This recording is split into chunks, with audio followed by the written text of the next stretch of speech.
محمد وعلى آل سيدنا محمد كما صليت على إبراهيم وعلى آل إبراهيم في العالمين إنك حميد مجيد.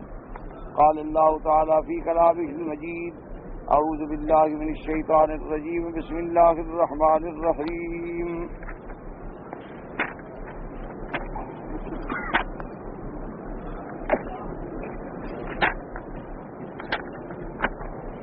ولا تحسبن الذين قتلوا في سبيل الله أمواتا بل أحياء عند ربهم يرزقون فرحين بما آتاهم الله من فضله ويستبشرون بالذين لم يلحقوا بهم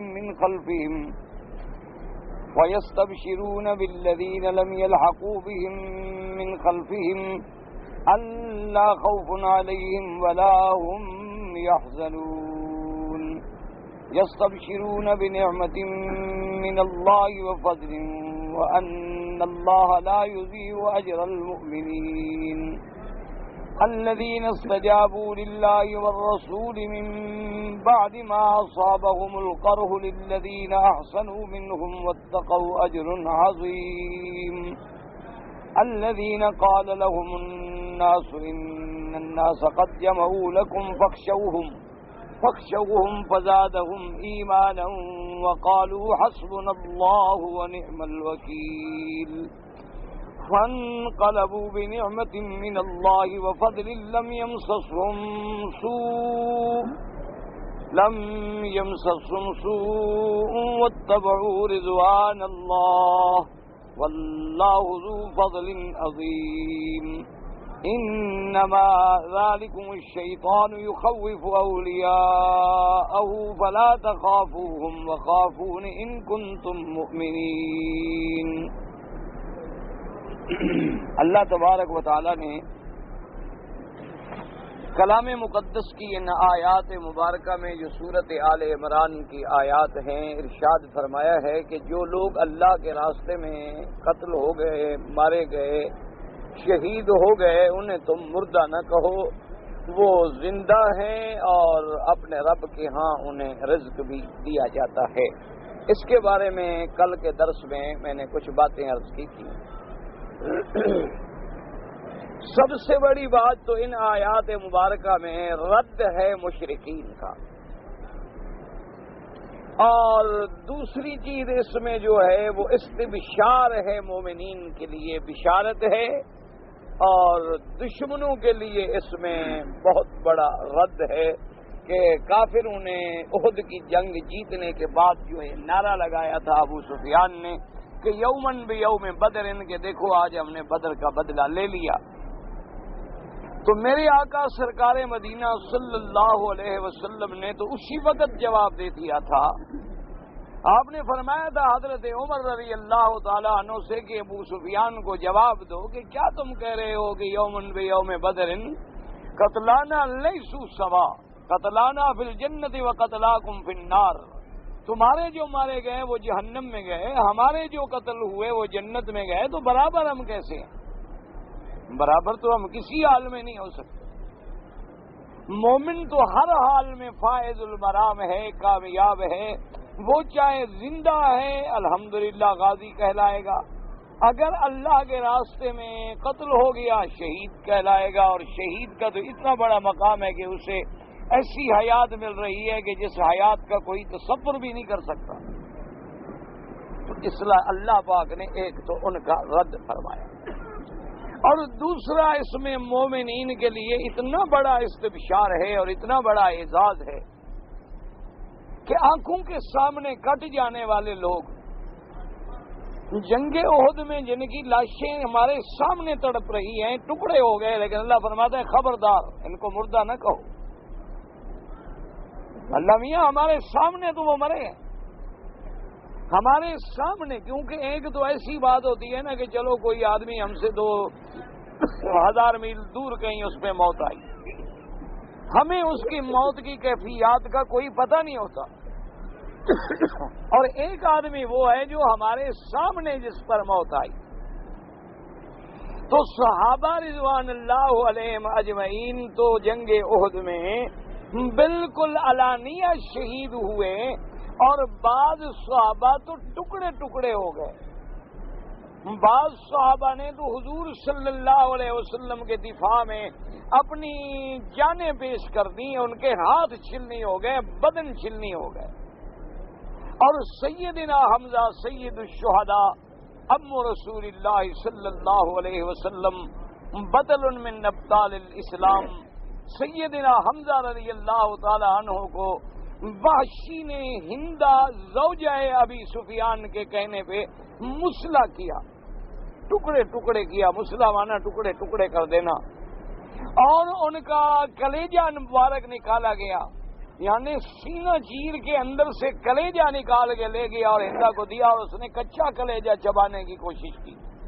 یہ علیحدہ بات ہے کہ وہ چبا نہ سکی، کیونکہ اللہ تبارک و تعالیٰ نہیں چاہتے تھے کہ حضور صلی اللہ علیہ وسلم کے چچا کا عضو مبارک کسی ایسی عورت کے بطن میں جائے جو ابھی مسلمان نہیں ہوئی۔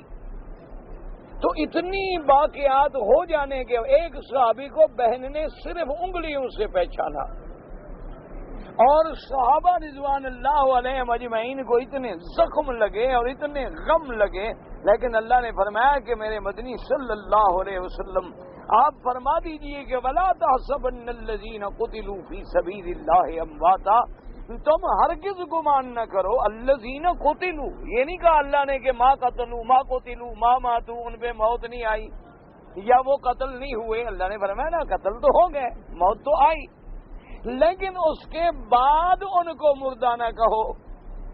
اچھا جی مردہ نہ کہیں احتراماً، کہ چلو بھائی احترام میں ہم کہیں کہ جی مردہ نہیں کہتے، ٹھیک ہے، اللہ نے فرمایا نہ یہ نہیں، بل اضرابیہ ہے، بل احیاء، بلکہ وہ زندہ ہیں۔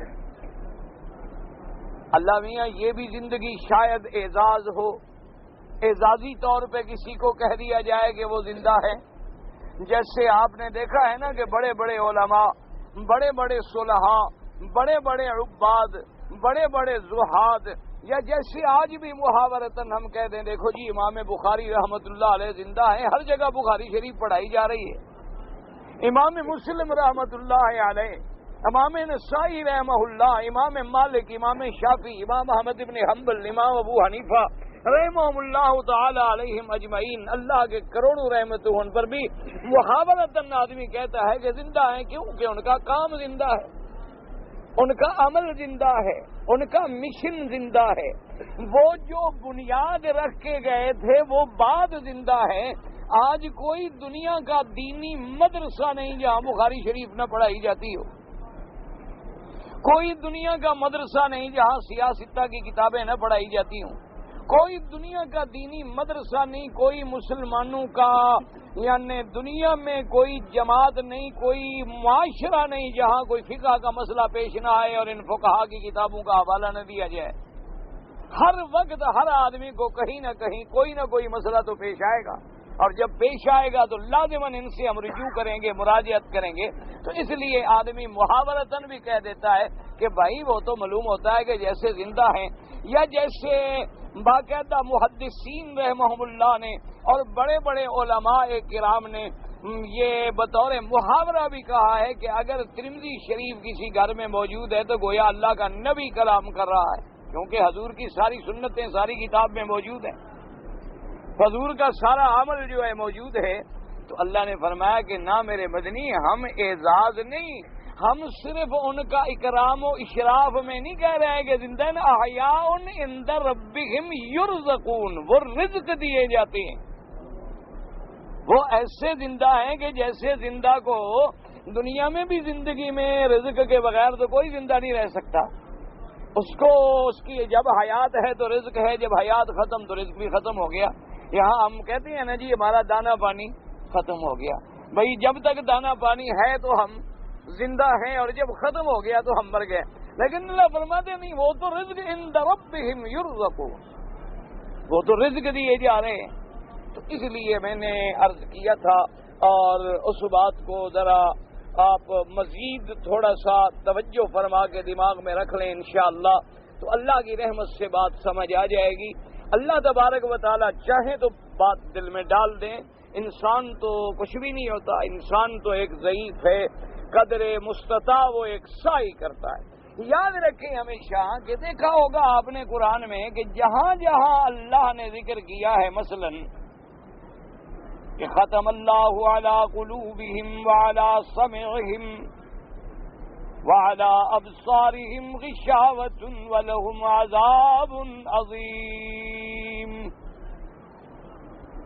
اچھا، اسی طرح آپ دوسری آیت میں دیکھیں، فرماتے ہیں اولئک الذین طبع اللہ علی قلوبہم وعلی سمعہم۔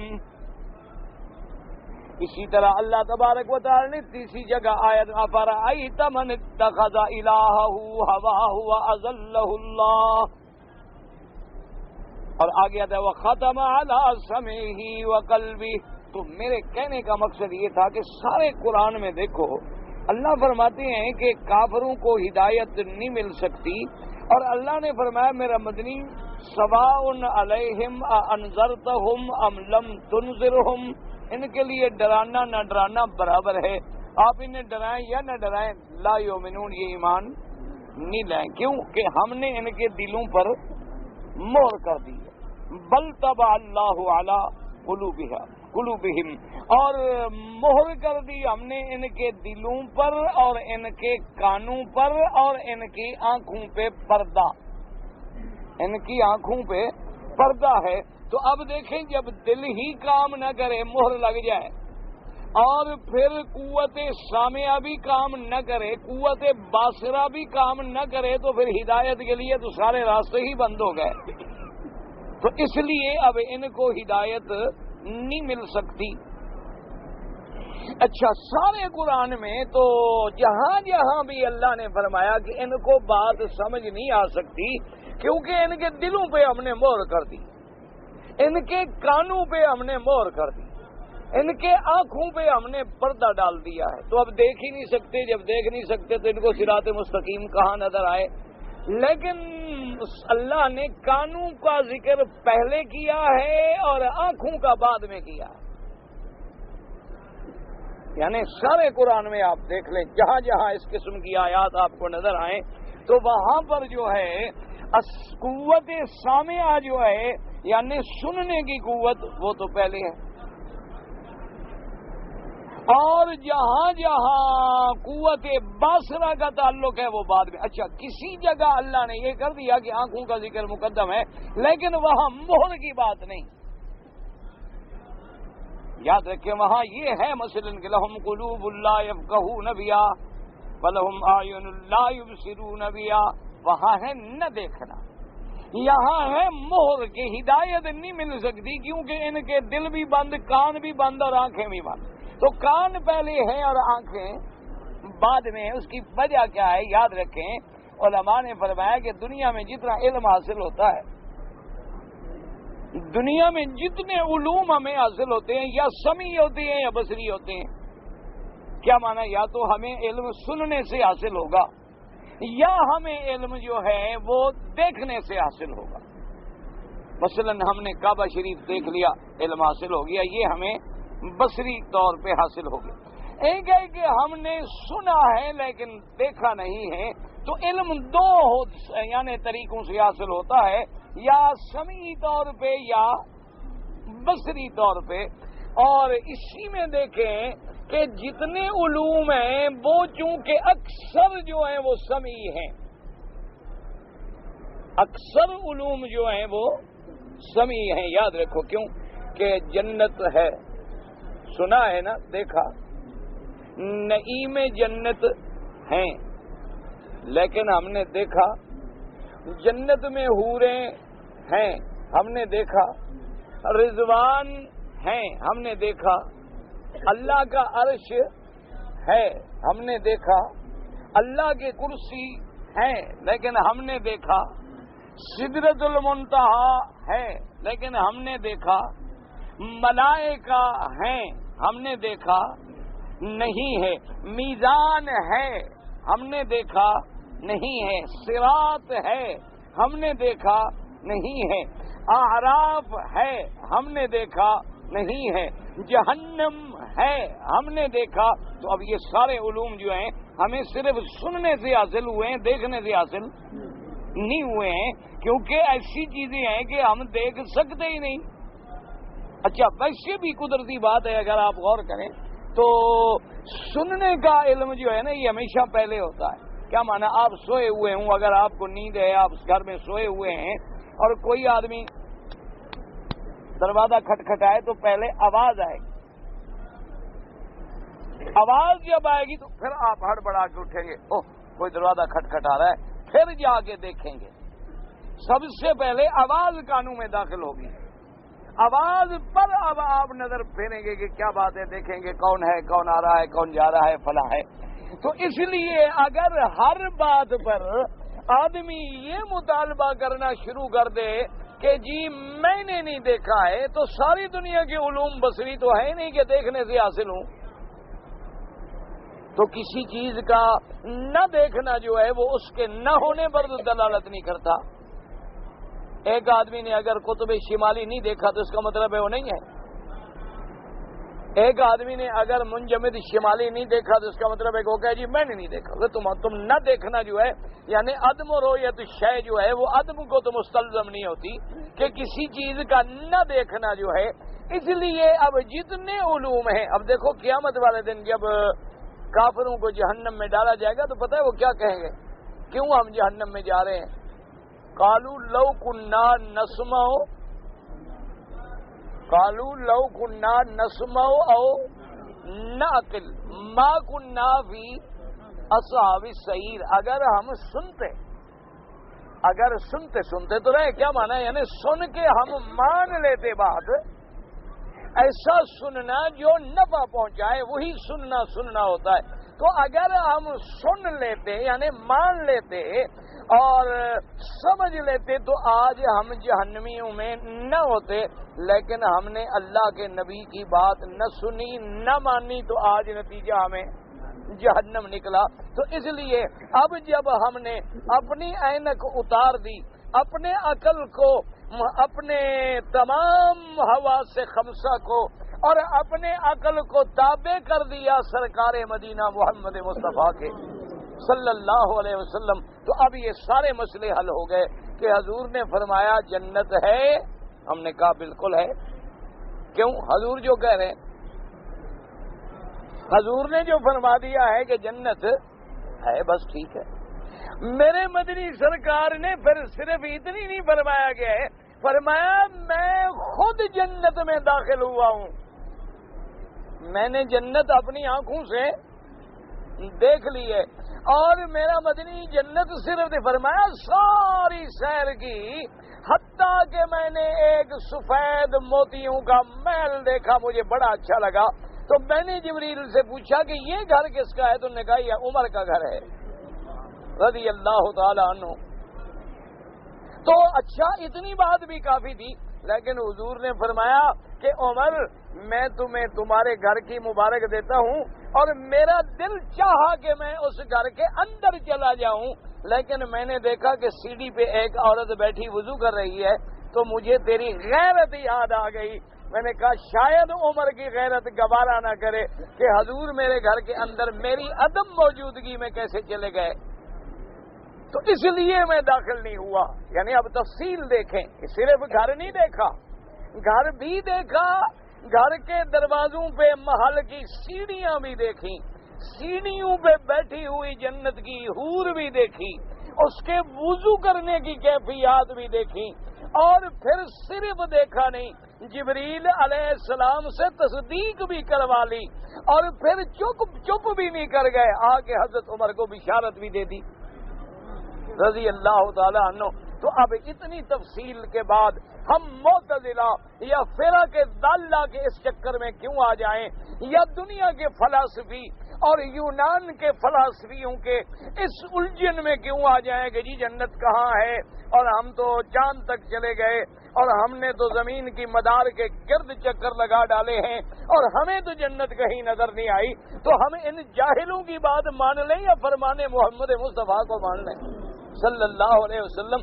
ایک طرف نبی فرماتا ہے میں نے جنت دیکھی اور جنت میں داخل ہوا، اور جنت میں میں نے یہ دیکھا یہ دیکھا یہ دیکھا، حضرت بلال رضی اللہ تعالی عنہ کے چلنے کی آوازیں سنی، میں نے اپنے صحابہ کے محل دیکھے، میں نے جنت کی نعیم دیکھی ہے، اور ایک طرف جو ہے فرا کے ضالہ یا فلاسفہ یا یونان کے پڑھے لکھے لوگ یا کوئی آج کل کا جدید بکرات سکرات بن کے آنے والا آدمی محض اپنی عقل کی مشگافیوں سے ہمیں یہ بتلائے کہ جی کہاں ہے وہ جنت، اور تم نے تو ابھی تک ستارے نہیں گن سکے، تم تو ابھی تک سمندر کی گہرائی کی پیمائش نہیں کر سکے، تم تو ابھی تک یہ نہیں بتا سکتے کہ مشتری اور ظہر کا طول عرض کتنا ہے، تو تم کیسے انکار کر سکتے ہو کہ جنت نہیں ہے؟ ہمیں تو ہمارے نبی نے کہہ دیا، ہم نے سن لیا، اور سننے سے تمام علوم جو ہے سماعی طور پہ ہم نے قبول کر لیے۔ تو اس لیے جب ہم نے اپنی اینک اتار کے تابع کر دیا اپنی نظر کو نظر محمد مصطفیٰ سے، اب سارے مسئلے حل ہو گئے، کوئی پریشانی نہ رہی۔ اچھا، اب یہاں بھی ہم عقل دوڑائیں کہ جی مر گئے تو پھر زندہ کیسے ہیں؟ اب یہاں بھی ہم عقل دوڑائیں کہ جی شہید جو ہے اللہ کہتا ہے زندہ ہے، وہ تو مر گئے، وہ تو قتل ہو گئے، وہ تو ٹکڑے ٹکڑے ہو گئے، وہ تو جناب ہم نے خود اپنی ہاتھوں سے قبر میں دفن کیا ہے ان کو، ہم نے ان پہ جنازے پڑھے ہیں، تو وہ کیسے زندہ ہیں جی؟ ہمارے عقل میں بات نہیں آتی۔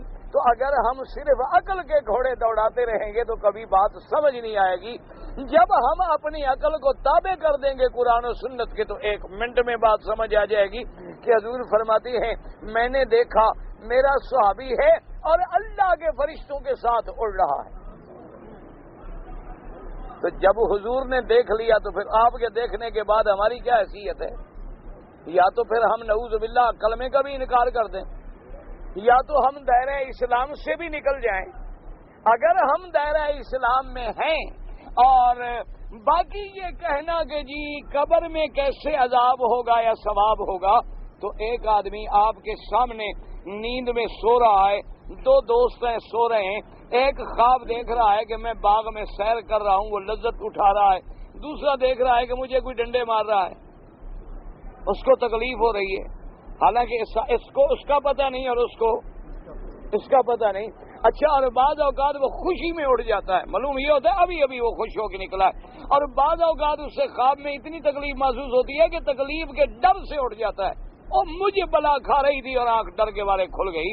حالانکہ کیا ہے، تو اگر سونے کی حالت میں تمہیں یہ تکلیفیں پہنچ سکتی ہیں اور ساتھ والے کو پتہ نہیں چل سکتا، اور ایک بستر پہ سونے والے کو پتہ نہیں چل سکتا، ایک مشرق کی سیر کر رہا ہے، ایک مغرب کی سیر کر رہا ہے، ایک نعیم کے مزے لے رہا ہے، ایک جہیم کے عذاب چکھ رہا ہے، تو اگر یہاں زندہ ہو، ایک کمرے میں ہو، ایک بستر پہ ہو، سونے کی حالت میں یہ ساری کیفیات کا ترتب ہو رہا ہے اور تمہیں پتہ نہیں چلتا، تو اللہ اس بات پہ قادر نہیں کہ قبر میں عذاب دیں یا ثواب دیں؟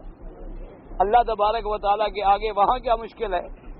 اللہ تبارک و تعالیٰ کے اصل وجہ کیا ہوتی ہے؟ دھوکہ کیوں لگتا ہے کہ جب ہم اپنی قدرت پر، اپنی طاقت پر، اپنے عقل پر اللہ کی قدرت کو قیاس کر لیتے ہیں، ہم کہتے ہیں ہم نہیں کر سکتے، یہ نہیں سوچتے کہ ہم کیا ہے، ہماری حیثیت کیا ہے، ہم تو ناقص ہیں۔ تو نعوذ باللہ بندہ یہ سمجھتا ہے کہ چونکہ میں نہیں کر سکتا تو شاید نعوذ باللہ خدا بھی نہیں کر سکتا۔ تو جو خدا تمہیں، اچھا ہر بندے کو اللہ نے کس چیز سے، اسی لیے دیکھیں نا قرآن نے جہاں جہاں حشر کا ذکر آیا، جہاں جہاں آخرت کا ذکر آیا، جہاں جہاں بعثت کا ذکر آیا، اللہ نے وہاں ہماری ابتدا کا ذکر کیا ہے۔ اس لیے قرآن شریف میں آتا ہے اللہ نے فرمایا اولم یر الانسان انا خلقناه من نطفة فاذا هو خصيم مبين ضرب لنا مثلا ونسي خلقه قال من يحيي العظام وهي رميم قل يحييها الذي انشأها اول مرة۔ اللہ نے فرمایا اولم یر الانسان، کیا دیکھو اس انسان کو دیکھو جس کو ہم نے پیدا کیا ایک نطفت، ایک حقیر پن، کہیں فرماتے من ماء مہین، اور فرمایا کہ اس ایک نطفہ کا چند قطرے پانی سے ہم نے اس کو پیدا کیا، اور ماں کے بطن میں ماں کا حیض بند کر کے اس کی غذا بنا دی، اس پہ پلنے والا جب دنیا میں آیا بڑا ہو گیا میرے ساتھ جھگڑتا ہے۔ فرمایا اس بندے پہ ذرا غور تو کرو، اس کی شکل تو دیکھو، اولم یری الانسان۔ اس لیے خداوند قدوس نے کیسا پیارا محاورہ استعمال فرمایا ہے، جیسے ہم کہتے ہیں نا بات تو کرے اپنا منہ تو دیکھو، ہم بھی محاورات میں کہتے ہیں نا کہ یار بڑی بات کر رہے، ذرا شیشے میں شکل تو دیکھو، ذرا منہ تو دیکھو، ورنہ اللہ کے سامنے تو ہر چیز ہے۔ اللہ ہمیں پھر خطاب فرما رہے ہیں کہ اولم یری الانسان انا خلقناہ من نطفۃ فاذا ہوا، اور خصیم جھگڑالو، خصیم خصم مادہ خصم سے خصیم، اور پھر مبین جھگڑالو بھی کھلا ہوا جھگڑالو۔ کیوں؟ کیا کہتا ہے؟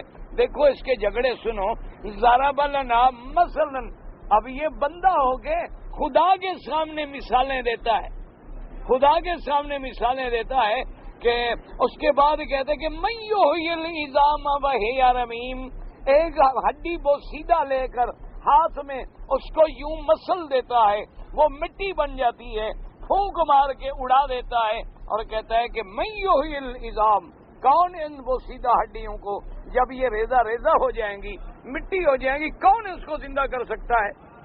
اللہ نے فرمایا اس بندے کو کہو کل یحییھا، اس کو وہی ذات زندہ کرے گی الذی انشأھا اول مرۃ، جس نے اس کو سب سے پہلے پیدا کیا۔ اس وقت تو ہڈی بھی نہیں تھی، اب چلو ہڈی تو ہے، اس وقت تو مٹی بھی نہیں تھی، اب چلو مٹی تو ہے، اس وقت تو تیرے وجود کا کوئی نقشہ بھی نہیں تھا، اب چلو پہلے تم ایک وجود میں آ چکے ہو، پھر گلے ہو سڑے ہو، لیکن پہلے تو تم کچھ ہی نہیں تھے نا۔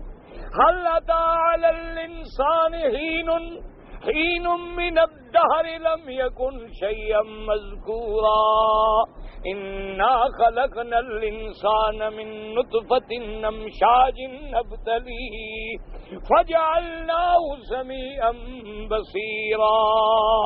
اللہ نے فرمایا حضرت انسان ذرا غور کر، تجھ پہ ایک ایسا دور بھی گزر چکا ہے جب تیرا کوئی نام بھی نہیں تھا، نشان بھی نہیں تھا، وجود بھی نہیں تھا، ذکر بھی نہیں تھا، پھر ہم نے تمہیں پیدا کیا کس سے؟ سونے سے، چاندی سے نہیں، نطفے سے۔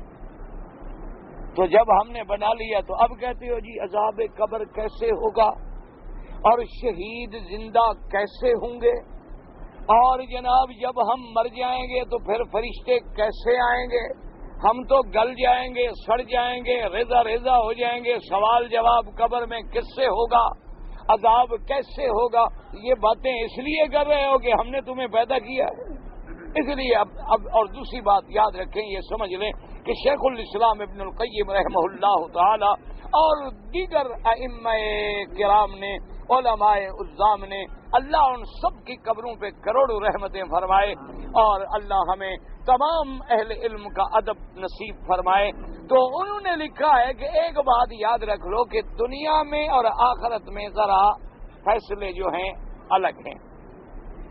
کیا مانا؟ انہوں نے کہا کہ دنیا میں جب بھی سزا ہوتی ہے، کوئی بھی سزا دی جائے تو اس کا ترتب جو ہے وہ جسد پہ ہوتا ہے۔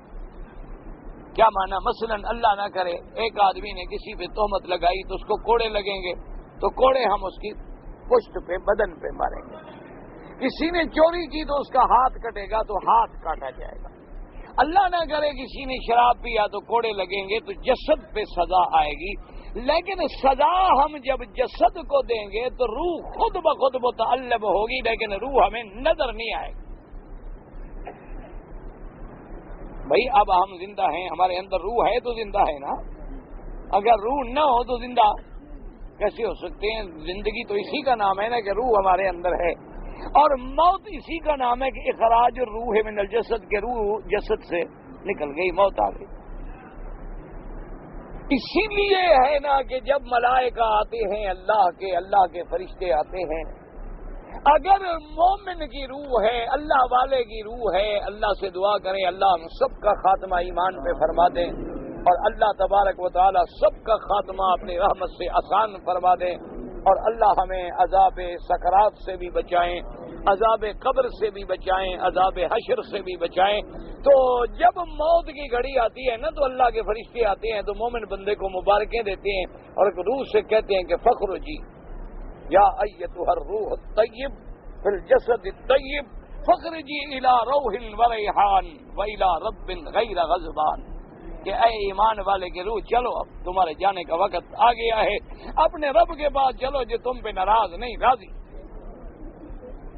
تو بڑی خوشی خوشی سے روح جو ہے نا جی پھر اللہ کی رحمت ہوتی ہے آسانی کے ساتھ نکل آتی ہے۔ اسی طرح عذاب سے نکالا جاتا ہے کہ یا ایتھا الروح الخبیثہ فی الجسد الخبیث، تو اس کو نکالا جاتا ہے۔ تو اب دیکھیں تو روح نکل گئی تو موت آ گئی، روح اندر ہے تو حیات ہے۔ اب جب سزا اللہ نہ کرے سزا ملے گی تو بدن پہ ملے گی، لیکن روح کو خود بخود تکلیف ہوگی۔ ہمیں روح نظر نہیں آتی، ہمیں روح جو ہے وہ نظر نہیں آتی، اور کیونکہ روح ایک ایسی چیز ہے کہ جس کو کوئی دیکھ ہی نہیں سکتا۔ یہ علیحدہ بات ہے کہ آج کل کے کچھ لوگ ایسی باتیں کرتے ہیں، اللہ ہدایت دے، بہرحال پتہ نہیں وہ کس خیال سے کرتے ہیں، کہہ دیتے ہیں نا کہ جی ہم نے فلاں روح دیکھی تھی، فلاں کی روح دیکھی تھی۔ بہرحال ایسی باتیں ہیں، ورنہ یسألونک عن الروح قل الروح من امر ربی، روح تو اللہ کے امر ہے، ہم سمجھ ہی نہیں سکتے کہ وہ کیا چیز ہے، ایسی لطیف چیز ہے کہ جس کو ہم بیان نہیں کر سکتے۔ اچھا اب علماء نے لکھا، یاد رکھو کہ دنیا میں سزا ملی بدن کو، روح خود بخود متاثر ہوا، لیکن ہمیں روح نظر نہیں آیا۔ اگر آخرت میں مرنے کے بعد سارے فیصلے جو ہیں وہ تو روح پہ ہوں گے، لیکن جسد کو خود بخود جو عذاب ہوگا چاہے ہمیں وہ نظر نہ آئے۔ جیسے دنیا میں جسد تو نظر آتا تھا لیکن روح نظر نہیں آتی تھی، وہاں احکام کا ترتب جو ہے وہ روح پہ ہوگا، لیکن جسد کہاں ہے، کس حال میں ہے، اللہ تبارک و تعالیٰ اس سے اس کا تعلق کیسے جوڑتے ہیں، وہ اللہ تبارک و تعالیٰ قادر ہیں۔ اگر سورج اتنی بلندیوں سے اپنی شعاعیں پہنچا سکتا ہے اور زمین کو منور کر سکتا ہے تو چاہے روح علیین میں ہو یا کافر کی سجین میں ہو، اس کا بھی تعلق اللہ اپنی قدرت سے جوڑ دیتے ہیں، ورنہ تو پھر ثواب اور عذاب کا فلسفہ ہی ختم ہو جاتا ہے کہ پھر ثواب کیا ہے اور عذاب کیا ہے، جبکہ قرآن نے فیصلہ کر دیا ہے کہ جب اللہ نے آل فرعون کو، جنود فرعون کو غرق اغرقوا فادخلوا نارا، اللہ نے فرمایا غرق ہونے کے بعد عذاب شروع ہو گیا فوراً، یعنی کافر کو مرنے کے بعد فوراً عذاب شروع ہو گیا، بلکہ یوں سمجھے روح نکلنے کے وقت میں عذاب شروع ہو گیا، ملائکۃ العذاب آ گئے، روح کو بھی عذاب سے نکالا، اس کے بعد عذاب شروع ہو گیا۔ اسی طرح اللہ نے فرمایا النار یعرضون علیہا غدوا وعشیا، وہ جہنم پہ پیش کیے جاتے ہیں صبح و شام، یوم تقوم الساعۃ وادخلوا آل فرعون اشد العذاب، اور اصل عذاب جو ہے وہ قیامت میں شروع ہوگا۔ تو معنی یہ ہے کہ اس عذاب سے پہلے بھی کوئی عذاب ہے، جیسے کہ حضور پاک نے ارشاد فرمایا تھا کہ میں نے اپنی آنکھوں سے دیکھا ہے کہ انہما لا یعذبان، کہ ان قبر والوں کو عذاب ہو رہا ہے۔ تو اللہ تبارک و تعالی، یا جیسے بدر میں میرے آقا سرکار مدینہ صلی اللہ علیہ وسلم جنگ بدر کے بعد جب مشرکین کو اس کنویں میں ڈال دیا گیا جسے کلیب بدر کے نام سے کہا جاتا ہے، تو حضور تشریف لے آئے، کنویں پہ کھڑے ہوئے اور فرمایا هل وجدتم ما وعد ربكم حقا، کہ اے ظالمو، اے مشرکو، آج میرے رب کا وعدہ سچا ہو گیا کہ نہیں ہو گیا؟ آج تم عذاب دیکھ رہے ہو کہ نہیں دیکھ رہے ہو؟ تو کسی صحابی نے کہا کہ حضور آپ کن کو خطاب کر رہے ہیں، یہ تو کافر ہیں، مشرک ہیں، مر گئے، ٹکڑے ہو گئے، کنویں میں ڈالے گئے، گل گئے پانی میں جا کے۔ آپ نے فرمایا اللہ تبارک و تعالیٰ قادر ہیں، بل اسمع منکم، تم سے بھی زیادہ ان کو سنوا سکتے ہیں۔ تو اس لیے ہمیشہ یاد رکھیں کہ اللہ نے جو فرمایا ہے کہ شہید زندہ ہیں، ان کی حیات پہ ہمارا ایمان ہے، کیونکہ اگر انکار کرے تو پھر نص قطعی کا انکار ہے، قرآن کا انکار ہے۔ قرآن کہتا ہے زندہ ہے، اور زندہ بھی مرنے کے بعد۔ یاد رکھیں موت آئے گی، سب پہ آئے گی، موت سے کسی کو مفر نہیں، صرف ایک ذات ہے، اللہ لا الہ الا هو الحی القیوم، ایک ذات ہے الحی القیوم، جس پہ کبھی موت نہیں آئے گی۔ جیسے حضور پاک نے ہمیں کلمہ سکھلایا، لا الہ الا اللہ وحدہ لا شریک لہ، لہ الملک ولہ الحمد یحیی ویمیت وہو علی کل شیء قدیر، اور کسی کلمے میں آیا حی لا یموت ابدا بیدہ الخیر وہو علی کل شیء قدیر۔ صرف اللہ تیری ذات پاک ہے جس پہ کبھی موت نہیں آئے گی، جس پہ کبھی فنا نہیں آئے گی، جو ہمیشہ زندہ ہے، زندہ تھا، زندہ رہے گا، حی بھی ہے، قیوم بھی ہے، اور سب ملک ہیں، فرشتے ہیں۔ اچھا اگر کسی پہ موت نہ بھی آئے، فنا نہ بھی آئے، لیکن وہ بھی قابل فنا ہے۔ کیا مانا؟ اللہ نے جنت پیدا کر دی لیکن جنت فنا تو نہیں کریں گے، جنت تو رہے گی۔ اسی طرح کئی چیزیں ہیں جو اللہ نے پیدا فرمائی اور ان کو اللہ رکھیں گے، ان کو ختم نہیں فرمائیں گے، لیکن کیا مانا فنا کا؟ کہ وہ قابل فنا ہیں، اللہ چاہے تو ان کو بھی فنا کر سکتے ہیں، ان پر بھی فنا آ سکتی ہے، یہ اللہ کی مرضی کہ کسی چیز کو فنا فرمائیں، کسی کو فنا نہ فرمائیں۔ اچھا ملائکہ ہیں، ان پر بھی موت آئے گی، لیکن موت کے بعد کی جو کیفیات ہیں، اسی لیے یاد رکھیں اللہ نے جیسے زندگی میں مرتبے دیے ہیں کہ ہر مومن کا مرتبہ ایک جیسا نہیں ہے، ایک اعلیٰ ہے، ایک اس سے اعلیٰ، ایک اس سے اعلیٰ، ایک اس سے اعلیٰ۔ اسی طرح اللہ نے جیسے دنیا میں مرتبے بنائے ہیں کہ بھی عام مومنین ہیں، اللہ کے مقبول بندے ہیں، اولیاء اللہ ہیں، صدیقین ہیں، اسی طرح انبیاء ہیں۔ اچھا پھر انبیاء میں بھی مرتبے ہیں، رسولوں میں بھی مرتبے ہیں۔ اللہ نے خود قرآن میں فرما دیا تلک الرسل فضلنا بعضهم على بعض منهم من کلم اللہ ورفع بعضهم درجات وآتینا عیسی ابن مریم البینات وأیدناہ بروح القدس۔ اللہ نے فرمایا میرے مدنی ہم نے بعض رسولوں کو بعض پہ فضیلت دی، کسی کو ہم نے کلام کا شرف بخشا بغیر ملائکہ کے، بغیر واسطہ کے وہ کلیم اللہ کہلائے، اور کسی کو ہم نے اپنے کمال قدرت سے جبریل کو بھیج کے اللہ پاک نے حکم دیا، جبریل نے بی مریم میں پھونک ماری، اور پھر ہم نے عیسیٰ کو بغیر باپ کے پیدا کر کے روح اللہ کا منصب دیا، کلمت اللہ کا منصب عطا فرمایا۔ اسی لیے تمام انبیاء سے اللہ کے رسول افضل ہیں، 313 رسول ہیں، 1,24,000 انبیاء ہیں تقریباً، اور ان 313 میں پھر 5 اولو العزم من الرسل افضل ہیں۔ 313 جو ہیں وہ 1,24,000 سے افضل ہیں، ان 313 میں پھر 5 افضل ہیں، اور سب سے افضل کون ہے؟ محمد الرسول اللہ سید الاولین والآخرین امام الانبیاء والمرسلین۔ اور حضور پاک کا مرتبہ یہ ہے کہ آدم ابا ہیں لیکن شان محمد کا زیادہ ہے، ابراہیم ابا ہیں لیکن شان میرے مدنی کا زیادہ ہے۔ حضور نے فرمایا سب انبیاء حتیٰ کہ میرا ابا ابراہیم، حتیٰ کہ میرا ابا ابراہیم و اسماعیل، فرمایا قیامت والے دن وہ بھی میرے پرچم کے نیچے کھڑے ہوں گے۔ لا فخر علی، میں فخر نہیں کرتا، یہ مالک نے مجھے اونچا کر دیا۔ جب مالک نے اتنا اونچا کر دیا، اتنی عظمتیں عطا فرما دی، اتنی شان عطا فرما دی کہ وہاں کوئی نبی نہیں پہنچا، وہاں کوئی رسول نہیں پہنچا۔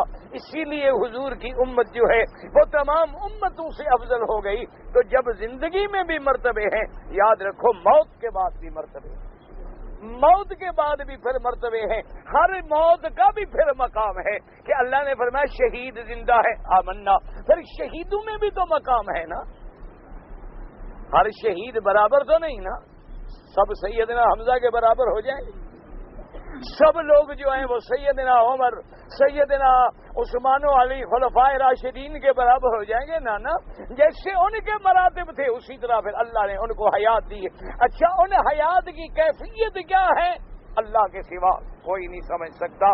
اور نہ وہاں ہماری عقل رسائی کر سکتی ہے. وہاں ہمارا کام یہ ہے کہ ہم اپنے عقل کو بالکل پھینک کے تابع ہو جائیں اللہ کے قرآن کے اور فرمان محمد مصطفیٰ صلی اللہ علیہ وسلم کہ اللہ نے کہہ دیا زندہ ہے اور میرے مدنی نے بھی کہہ دیا کہ شہید جو ہیں وہ زندہ ہیں. تو بات ختم ہو گئی کہ اچھا اب زندگی کی کیفیات کیسی ہیں. ہمارے درمیان وہ برزخ والا پردہ ہے. وہ برزخ والا پردہ جب آ گیا تو اب ہم ان کی کیفیات کو سمجھ نہیں سکتے.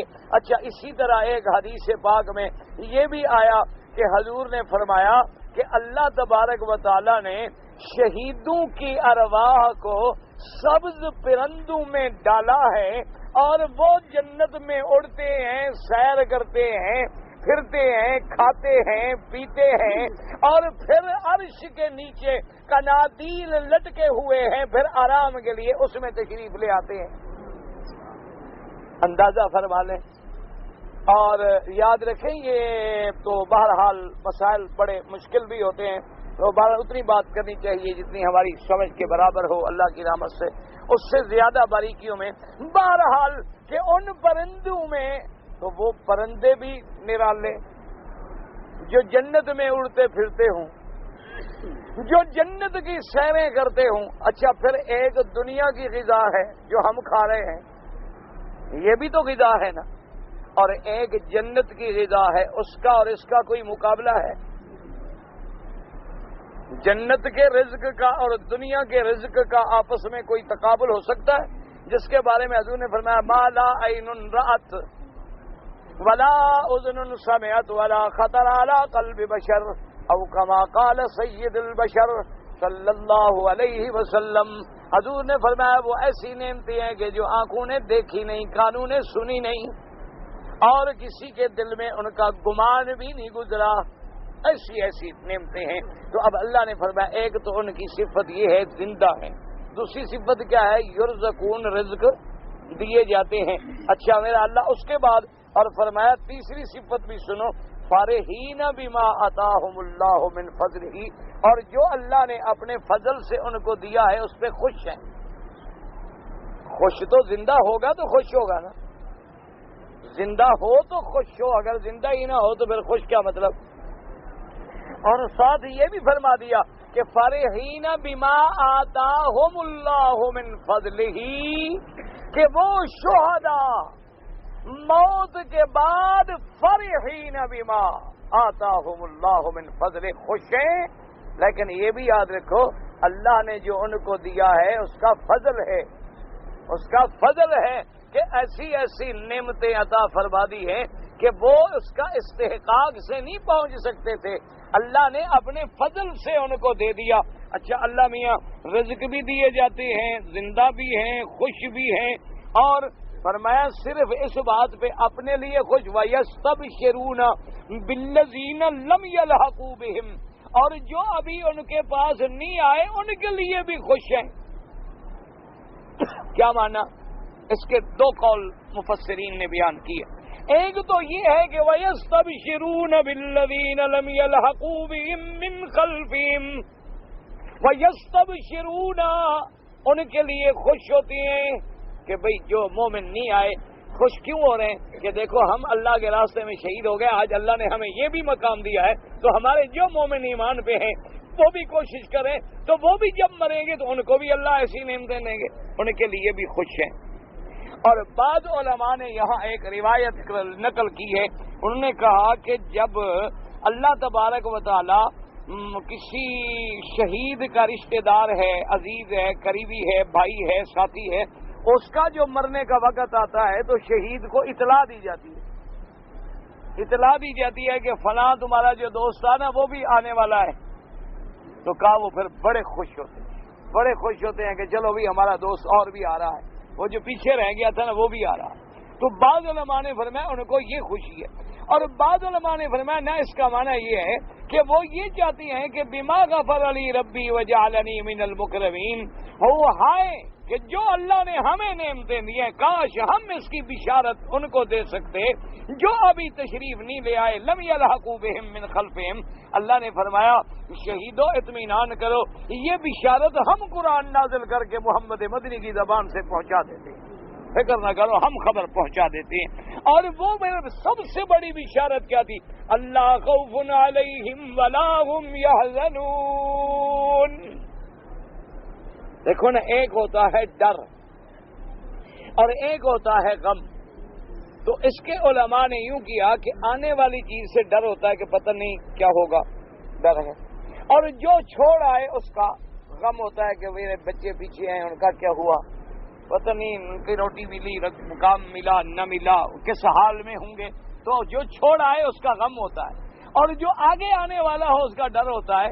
اللہ نے فرمایا یہ تو وہ ہیں جن کو نہ آگے کا ڈر ہے نہ پچھلے کا غم ہے، کیونکہ آگے کا تو ہم نے جنت میں ان کو پہنچا دیا ہے، وہ آگے کا تو مطمئن ہو گئے، اور پیچھے کی خبریں بھی ہم ان کو پہنچا رہے ہیں اور ان کو بھی ہم نے سنبھالا ہوا ہے۔ نہ جو چھوڑ آئے نہ ان کا غم نہ آئندہ کا ڈر ہے۔ اللہ خوف علیہم ولا هم یحزنون، اور یستبشرون بنعمت من اللہ وفضل وان اللہ لا یضیع اجر المؤمنین۔ اب دیکھیں کہ یستبشرون بھی دو دفعہ آ گیا، پہلے بھی یستبشرون اور یہاں بھی یستبشرون بنعمت من اللہ وفضل، اللہ کا نعمت، اللہ کا فضل، اللہ کا احسان، کیونکہ اللہ تبارک و تعالی کسی مومن کی محنت کو ضائع نہیں فرماتے، اس کے اجر و ثواب کو ضائع نہیں فرماتے، بلکہ اس کو اس کے ہر عمل کا اتنا اجر دیتے ہیں جتنا اس کے تصور میں بھی نہیں ہوتا۔ دعا کریں اللہ ہم سب کو بھی ایمان پہ خاتمہ دے، اللہ تبارک و تعالی اور شہادت کی موت نصیب فرما دے۔ سبحان اللہ۔ کہتے ہیں جی حج کے دوران میں زیادہ بھیڑ تھی اور میری بیوی بھی ساتھ تھی، ہم نے جہاز پہ جانا تھا، طواف وداع 4 چکر پورے کر لیے تھے، پھر بعد میں 3 چکروں کی قضا بھی کر لی 2 سال کے بعد، تو کیا دم دینی پڑے گی؟ بات یہ ہے کہ دم سے تو آپ بچ جائیں گے، اس لیے کہ احناف کے قول میں اکثر چکر ہو جائیں تو طواف ادا ہو جاتا ہے، لیکن بہرحال جمہور کی رائے یہی ہے کہ اگر طواف وداع نہیں کیا گیا تو دم واجب ہے، وہ دم ادا کرے۔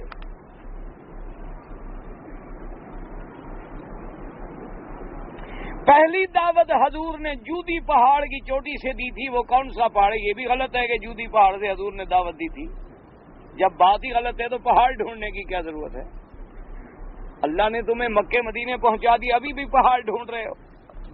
اصل میں مسلمانوں کا اتنا شوق ہے نا، خدا کعبہ بھی دکھا دے پھر بھی قبر ضرور ڈھونڈیں گے، پھر بھی پوچھتے ہیں، کہتے ہیں جی تھے یہاں سنا ہے 70 نبی کی قبر ہے، 70 کہاں بھی؟ کہتے ہیں جی حتیم سے لے کر زمزم تک، ماشاءاللہ۔ تو اللہ کے نبی یعنی نبیوں کی قبر پہ طواف کرتے رہے، کوئی عقل کی بات کرو۔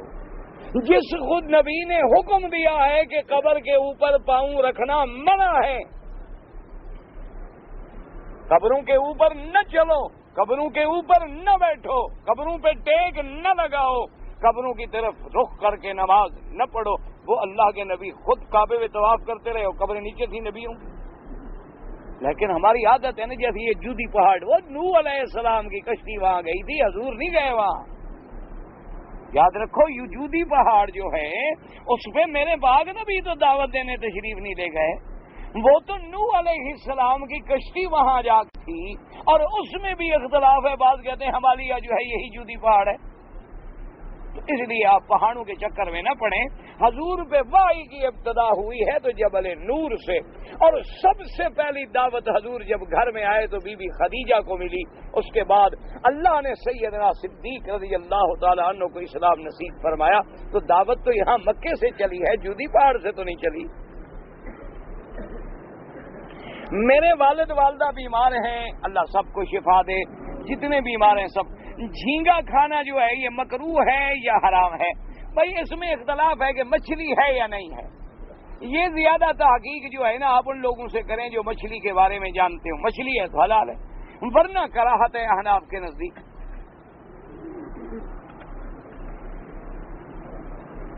لوگوں کو اسلام کی طرف بلاؤ حکمت کے ساتھ. اس کا کیا مطلب ہے؟ یعنی بڑے محبت سے، دلائل سے، پیار سے. حکمت کا معنی دانائی، یعنی دانائی سے بولا. ایک آدمی کو کہو چلو روٹی کھاؤ، یہ ایک آدمی سے کہا جناب تشریف لائیے کھانا تناول فرمائیں، بھائی آج ہمارے ساتھ بھی کھا لیں، بڑی مہربانی ہوگی آپ کی. تو بات تو وہی ہے، آپ نے پہلے بھی وہی بات کی ہے، لیکن کہنے کا انداز ہوتا ہے. مثلا کسی کو آپ کہیں کہ کیا بات ہے، اور کسی کو کیا بات ہے، کہو کیا بات ہے، تو بات تو وہی تھی لیکن لفظ بدل گئے. حکمت مانا دانائی. جب دعوت دو ادعو الی سبیل ربک بالحکمت والموعظۃ الحسنہ، دانائی کے ساتھ دعوت دو تاکہ دعوت اس کے دلوں میں اتر جائے اور وہ دل سے قبول کر کے اسلام کی طرف آئے. یہ جتنے اختلافی مسائل ہیں نا جی، مہربانی کر کے مجھے تو معاف فرما دیں. 1400 سال میں اگر اختلاف ختم نہیں ہوا تو اب مولوی مکی سے بھی نہیں ہوتا. لہذا میں تو سب ائمہ کا غلام ہوں اور سب کی قدر کرتا ہوں. اللہ سب کی قبروں پہ کروڑوں رحمتیں فرمائے. اور میرا زندگی کا ایک ہی مشن ہے کہ اللہ مسلمانوں کو ملائے، لڑائے نہیں. اسلام سلامتی کے لیے ہے، اسلام فتنے کے لیے نہیں ہے.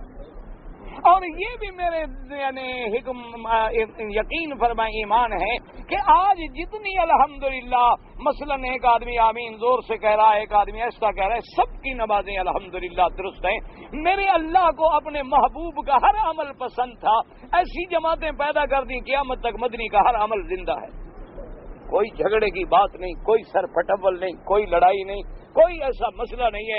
اللہ کی مہربانی سے سب الحمدللہ اولا اعلی افضل غیر افضل کے مسئلے ہیں اور کوئی جھگڑا نہیں ہے ان میں.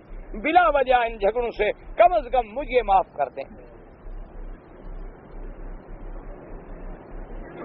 مسجد ہندوستان میں ہے، اس کا نام راکھا ہے. مجھے کیا پتا راکھے کا کیا معنی ہوتا ہے. اگر ہے تو کوئی بات نہیں، رکھا مانا اللہ نے جس کو رکھا، اگر یہی ہے تو ٹھیک ہے.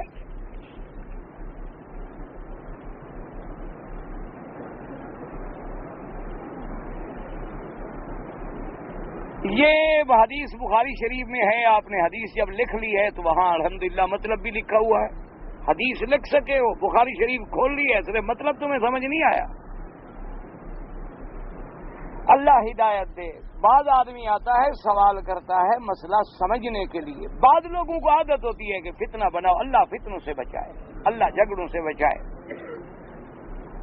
بینک سے سود لینا بالکل حرام ہے. ایک آدمی نے کسی کو نعوذ باللہ زنا کی حالت میں دیکھا اور غیرت میں قتل کر دیا. دنیا میں تو اس کو سزا ملے گی قتل کی، کیونکہ اس نے قتل کیا ہے. اور باقی آخرت میں اللہ غیرت کی وجہ سے اس کو بخش دیں تو یہ معاملہ اللہ کے پاس ہے.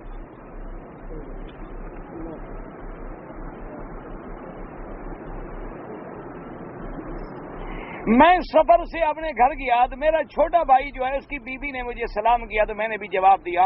ویسے چھوٹے بھائی کی بیوی تمہارے سامنے نہیں آ سکتی، اگر پس پردہ سلام کرے کوئی حرج نہیں، تم بھی کہو. میرا بھانجی بڑا ہو گیا، گلے مل سکتا ہے نہیں مل سکتا ہے، اپنی لڑکی سے بھی نہ ملو، فتنے کا دور ہے. اس لیے حکم ہے کہ بچہ 10 سال کا ہو جائے تو علیحدہ بستر لگاؤ.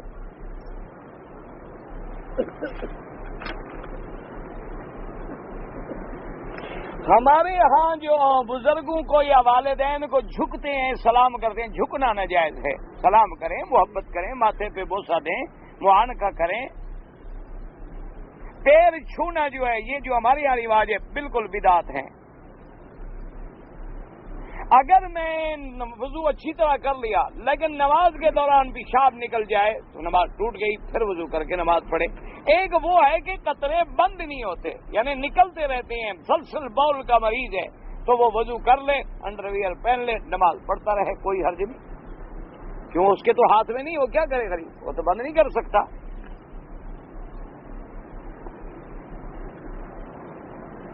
الف لام میم کا مطلب کیا ہے؟ ایک آدمی مجھ سے ہر وقت پوچھتا رہتا ہے، اس کو کہو اللہ جانتا ہے بس، اور بحث کی ضرورت. باقی لوگوں نے بڑے معنی لکھے ہیں کہ الف سے اللہ ہے، لام سے جبرائیل ہے، میم سے محمد مصطفیٰ ہے، لیکن یہ سب شاذ باتیں ہیں، ضعیف باتیں ہیں جس کی کوئی حجت نہیں. اصل جمہور یہی کہتے ہیں کہ حروف مقطعات جو ہیں اللہ اعلم بمرادہ، اللہ جانتے ہیں. ویسے لوگوں نے بڑے بنائے ہیں، الف سے اللہ، لام سے جبرائیل، میم سے محمد، یہ ہا سے حنان، میم سے منان، ایسے یعنی، لیکن یہ سب دور کی باتیں ہیں۔ تم ایسے بناؤ گے نا تو پھر دشمن بھی بناتا ہے، کاف سے کربلا، ہا یا سے ہلاکت یزید، عین سے عد سے حسین، صاد سے صبر حسین۔ پھر انہوں نے بھی بنایا، تم بناتے تو ان کو بھی تو پھر حق دو۔ تم اگر اذان سے پہلے اتنا ٹکڑا لگاؤ تو وہ درمیان میں کیوں نہ لگائیں؟ تم اگر صرف بلال والی اذان دیتے تو کسی کو زیادتی کرنے کی حق نہ ہوتی۔ اس لیے دعا کرو کہ اللہ ہمیں پوری پوری اتباع سنت کی توفیق دے۔ زمزم کا پانی بیٹھ کے پیئیں یا کھڑے ہو کے، دونوں شکل میں جائز ہے، بیٹھ کے بھی جائز، کھڑے ہو کے بھی جائز۔ یہ ہمارے یہاں لوگوں نے رواج بنا رکھا ہے کہ زمزم دو تو کھڑے ہو جاتے ہیں، یہ کوئی مسئلہ نہیں۔ مسئلہ یہ ہے کہ ہر پانی بیٹھ کے پینا چاہیے، لیکن اگر زمزم کوئی کھڑے کھڑے پی لے تو جائز ہے، یہ نہیں کہ زمزم آئے تو کھڑے ہو جاؤ۔ پر ہمارے یہاں تو ہر چیز کے لیے کھڑے ہو جاتے ہیں۔ ہمارے یہاں جو اذان سے پہلے صلاۃ و سلام پڑھتے ہیں بالکل بدعت ہے۔ اگر مصیبت میں فجر کی آخری رکعت میں بلند آواز سے زبان سے دعائے قنوت، جو قنوت نازلہ حضور صلی اللہ علیہ وسلم نے پڑھی ہے، وہ پڑھی جائے۔ اگر کوئی ڈاکو مال چوری کرتے ہوئے پکڑا جائے تو گولی مار دیں، نہیں، گولی کیوں مار دیں؟ اس کو پکڑ لیں، گولی مارنے کا تو حکم نہیں ہے، وہ چوری کر رہا ہے، سزا چوری کی اس کو دے، قتل کی کیوں دیتے ہو؟ اگر وہ تمہیں مار رہا ہے تو تم اپنے دفاع میں اب جان بچا سکتے ہو، یہ نہیں کہ چوری کرتے ہو نظر آتے گولی مار دو۔ اگر ہم فقیروں کو کھانا کھلا دیں تو دم اتر جائے گا؟ نہیں اترے گا، دم ہے، بکرا لے کے ذبح کرنا پڑے گا۔ کہتے ہیں جی، کوئی تبلیغ والے کہتے ہیں کہ اللہ پاک نے اس امت کو خیر کی طرف بلانے والا، برائیوں سے منع کرنے والا بنا کے بھیجا ہے۔ وہ ٹھیک کہتے ہیں، قرآن ہے کنتم خیر امت اخرجت للناس تأمرون بالمعروف وتنہون عن المنکر۔ اللہ نے قرآن میں فرمایا ہے کہ اب میری امت جو ہے یہ خیر امت ہے، کیوں؟ بھلائی کی طرف بلاتی ہے، برائی سے روکتی ہے۔ اللہ سے دعا کرو اللہ ہمیں بھی بھلائی کی طرف بلانے والا بنائے، برائی سے روکنے والا بنائے۔ یا الہ العالمین، عالم اسلام پہ اپنی رحمت نازل فرما۔ یا اللہ عالم اسلام کی عزت کا فیصلہ فرما۔ یا اللہ کفر کی ذلت کا فیصلہ فرما۔ یا اللہ مسلمانوں کو اتحاد، اتفاق، محبت نصیب فرما۔ یا الہ العالمین، تمام عالم اسلام کے مسلمانوں کی حفاظت فرما، تمام بلاد اسلامیہ کی حفاظت فرما، قرآن و سنت کا قانون جاری فرما۔ یا اللہ حرمین الشریفین اور بلد الامین کو قیامت تک ہر فتنے سے محفوظ فرما۔ یا اللہ بیماروں کو شفا عطا فرما، بے حیاؤں کو حیا عطا فرما، بے دینوں کو دین عطا فرما، بے اولادوں کو اولاد عطا فرما، قرض داروں کے قرض عطا فرما، جن کا رزق تنگ ہے ان کے رزق میں برکتیں عطا فرما۔ یا اللہ ہماری ظاہری، باطنی، روحانی، جسمانی بیماریاں، پریشانیاں سب دور فرما۔ یا الہ العالمین، یا ارحم الراحمین، ہمیں مانگنا نہیں آتا، بغیر مانگے عطا فرما۔ یا اللہ ہمیں مانگنا بھی سکھلا دے، یا اللہ بغیر مانگے بھی عطا فرما دے۔ یا الہ العالمین، یا ارحم الراحمین، ہم گناہ گار ہیں، خطا کار ہیں، تیرے دروازے پہ ہیں، تیری رحمت کے امیدوار ہیں، ہمیں اپنی رحمتوں سے مایوس نہ فرما، تمام آنے والوں کے دامن اپنی رحمتوں سے بھر دے۔ یا اللہ ہمیں قرآن و سنت کی سمجھ نصیب فرما۔ یا اللہ ہمیں قرآن و سنت کی فہم نصیب فرما۔ یا اللہ ہمیں قرآن و سنت پہ عمل نصیب فرما۔ یا اللہ ہمیں حضور پاک کی محبت نصیب فرما، صحابہ اہل بیت کی محبت نصیب فرما، اولیاء اللہ کی محبت نصیب فرما، علماء حق کی محبت نصیب فرما۔ اللہم ارنا الحق حقا وارزقنا اتباعہ، اللہم ارنا الباطل باطلا وارزقنا اجتنابہ۔